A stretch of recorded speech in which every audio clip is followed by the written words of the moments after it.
Hello বন্ধুরা, আজকে আমি উঠছি আম পাড়তে আমাদের গাছে। আর এই যে দেখো, টিনে উঠছি আর এত ভয় লাগছে আমার। কোনো ব্যাপার না, আম খেতে হলে একটু কষ্ট করতেই হবে।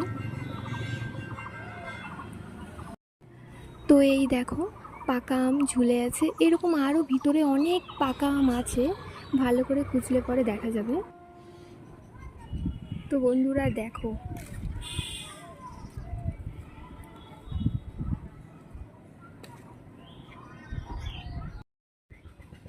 আর এই আমগুলো না আগে খুব বড় হতো, এখন জানি না কেন এত ছোট ছোট হয়। আমাদের এই ছোট্ট আম গাছে না প্রচুর আম ধরে, এরকম আম ঝুলে ঝুলে থাকে, খুব ভালো লাগে দেখতে। কিন্তু আমগুলো না খুব ছোট ছোট হয়, বড় হয় না সেরকম একটা। তো বন্ধুরা দেখো, গাছে কত আম ধরছে,